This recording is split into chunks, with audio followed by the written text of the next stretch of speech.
Salam Indonesia, salam Nusantara dari Sabang sampai Merauke, dari Miangas sampai Pulau Rote. Mantal iman kita, mantal kasih kita, mantal pengharapan kita tentunya dalam Yesus Kristus menjadi Tuhan dan Juru Selamat kita dan Juru Selamat dunia. Jangan katakan bahwa Yesus bukan Tuhan, jangan katakan bahwa Yesus bukan Juru Selamat. Dia adalah Tuhan, dia adalah Juru Selamat. Kalau engkau percaya, engkau akan diselamatkan. Engkau tidak percaya, murka Allah ada padamu dan engkau tidak akan melihat hidup.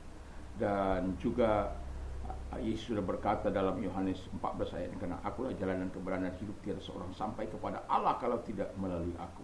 Dan Rasul Petrus mengatakan dalam Kisah Rasul 4 ayat 12, dan keselamatan tidak ada dalam siapapun juga selain dalam Dia Yesus Kristus. Karena di bawah kolongan ini tidak ada nama lain yang diberikan kepada manusia yang olehnya kita diselamatkan. Puji nama Tuhan. Karena begitu besar kasih Allah akan dunia ini sehingga ia menganugerahkan anaknya yang tunggal supaya setiap orang percaya kepadanya tidak binasa melainkan beroleh hidup yang kekal.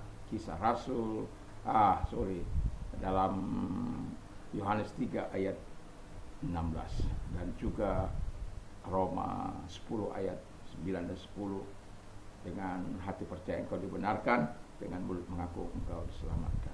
Kalau engkau mengaku dengan mulutmu, ayat 9-nya, mengaku dengan mulutmu, engkau akan diselamatkan bahwa Yesus adalah Tuhan, dan percaya dalam hatimu bahwa Allah telah membangkitkan Yesus dari kematian dan orang mati, maka dia akan membenarkan. Tuhan Yesus memberkati kita, dan saya mengucapkan selamat malam bagi kita. Semoga kita rilekskan hati kita untuk mendengarkan firman Allah.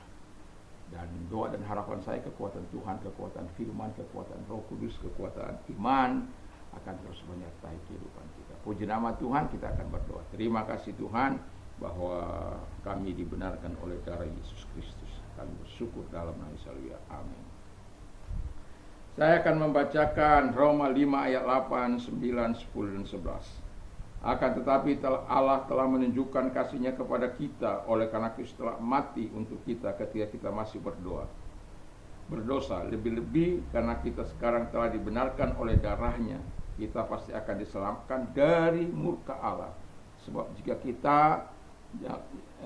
jikalau kita ketika masih terus diperdamaikan dengan Allah oleh kematian anaknya, lebih-lebih kita yang sekarang telah diperdamaikan pasti akan diselamatkan oleh hidupnya.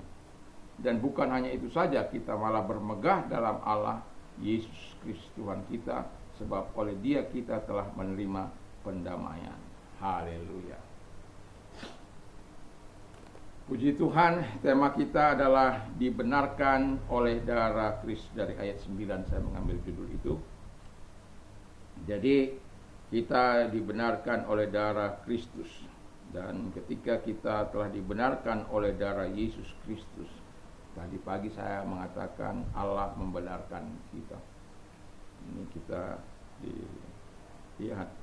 lihatkan kembali ayat yang mengatakan bahwa kita dibenarkan oleh darah Yesus Kristus. Mengapa kita bisa dibenarkan? Dari pembacaan itu kita bisa menarik kesimpulan kita diselamatkan dari murka Allah, ya. Murka Allah. Karena ketika kita dalam dalam Yohanes 3 ayat 36 di sana dikatakan kalau kita percaya bahwa kepada anak dia akan memberikan hidup yang kekal bagi kita. Tapi kalau kita tidak percaya, murka Allah ada pada kita. Nah, itu sebabnya ketika kita dibenarkan oleh darah Yesus, kita mengaku segala dosa dan kejahatan kita, termasuk pembangkangan kita, keras hati kita, tegur tengkuk kita, dan bebal tebal kita. Jadi kita itu semua pada umumnya adalah manusia bercirikan dosa. Natural kita adalah dosa. Tetapi syukur bahwa darah anak domba yang begitu suci, yang begitu kudus telah membenarkan kita. Dan karena Dia membenarkan kita, maka kita akan terlewatkan dari murka Allah yang begitu luar biasa. Dan tidak ada seorang pun yang dapat tahan dalam murka Allah itu. Tidak seorang pun. Biar yang kedudukannya di muka bumi ini dengan kedudukan yang tinggi, posisi yang tinggi, jabatan yang tinggi, tidak akan dapat menyelamatkan dia. Tetapi kalau ada darah anak domba yang mengalir dalam kehidupan setiap orang, apalagi Kalau sampai pejabat tinggi itu percaya kepada Yesus dan hidup dalam ketaatan dan hati, wow, itu satu hal yang sangat luar biasa. Ya, orang akan merasa kagum, orang akan menghormati dan menghargai dia sebagai orang yang percaya kepada Allah walaupun dalam posisi yang baik. Dan semoga ada banyak orang-orang yang menduduki posisi di negeri ini adalah orang-orang yang takut akan Tuhan, yang betul-betul hidup di dalam kebenaran yang telah dibenarkan oleh darah anak domba. Dan kalau sudah dibenarkan dan hidup dalam kebenaran dan segala hal yang berbau dosa, dia akan jauhkan. Puji nama Tuhan. Yang kedua dikatakan, kita diperdamaikan Allah dengan Allah oleh kematiannya. Jadi kita harus sadar bahwa semua orang telah berbuat dosa. Upah dosa ialah maut. Tetapi kita harus bersyukur dengan kematiannya. Dan dia lakukan itu ketika kita masih berdosa. Tapi dia lakukan itu sekali untuk selama-lamanya. Dan itulah sebabnya di dalam kehidupan kita sebagai orang percaya, kita harus menyukuri bahwa kita telah diperdamaikan dengan Allah melalui kematiannya. Bukan melalui kebaikan kita, bukan melalui amal kita, bukan melalui apa yang kita bisa perbuat dengan segala tindakan-tindakan kebaikan, bukan. Itu hanyalah tanda ucapan syukur kita kepada Tuhan.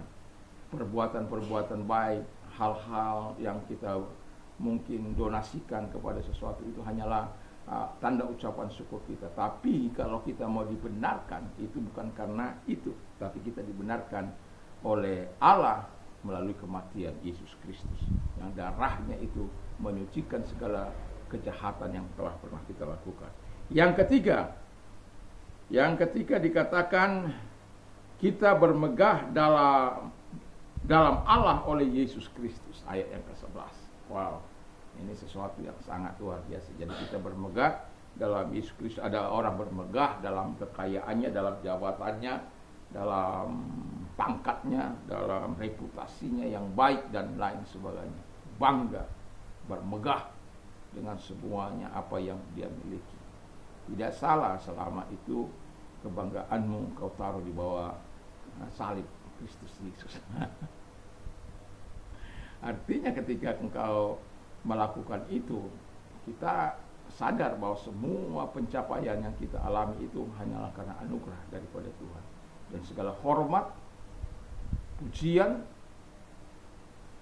keagungan, kemasyhuran hanya bagi Dia.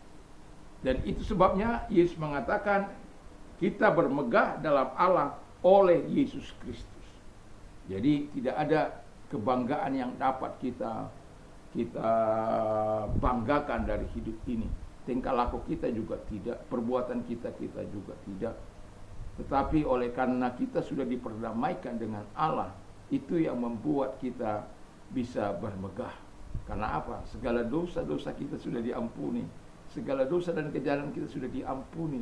Itu sebabnya karena pengampunan itulah, karena pembenaran daripada Allah itulah kita bermegah. Kita tidak lagi dianggap sebagai orang yang harus dihukum, yang harus dipenjarakan, yang harus mengalami penyiksaan di masa yang akan datang. Tidak lagi, karena kita sudah dibebaskan dan kita sudah diperdamaikan dengan Yesus Kristus. Sehingga Allah membuat, seperti Alkitab katakan, Allah membuat kita bermegah dalam Kristus Yesus. Dan itu semua karena apa? Karena cinta kasih Bapa kepada kita. Karena begitu besar kasih Allah akan dunia ini, sehingga Ia mengaruniakan anaknya yang tunggal, supaya setiap orang percaya kepadanya tidak binasa, melainkan beroleh hidup yang kekal. Jadi kasih Bapa yang memungkinkan kita menerima segala anugerah, kebaikan, pertolongan, menerima segala keselamatan, menerima kehidupan yang kekal, hanya ada pada Yesus Kristus itu. Hanya ada pada Yesus, tidak ada pada yang lain. Dan kemegahan kita pun tidak ada pada yang lain selain kepada Allah dalam Kristus Yesus. Dan kita tahu bagaimana Yesus menyelamatkan kehidupan kita. Kita tahu Yesus apa yang sudah dilakukan dalam hidup kita ketika dia dalam dunia ini, dan dia mati di kayu salib sampai taat ya untuk apa? Penyelamatan kita. Dia yang setara dengan Allah tapi tidak mengaku kesetaraannya itu. Dia mengosongkan dirinya hanya untuk apa? Supaya kita dapat diselamatkan. Dan ketika supaya kita juga dapat diperdamaikan dengan Allah, supaya dengan itu kita bisa bermegah di dalam Allah oleh karena Kristus.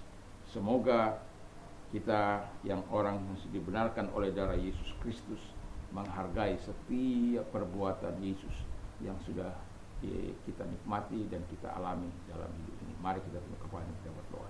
Terima kasih Tuhan Yesus, kami bersyukur bahwa kami semuanya dibenarkan oleh darah-Mu yang kudus, dan itulah sebabnya di bawah panji-panji-Mu kami hidup, di bawah kuasa-Mu kami hidup, di bawah penerangan-Mu kami hidup.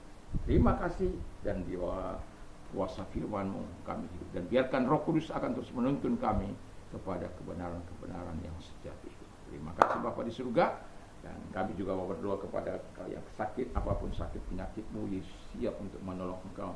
Bahkan kalau dia rela mati bagi dosa dan pelanggaran kita, dia juga ingin engkau sehat walafiat dalam menjalani hidup ini.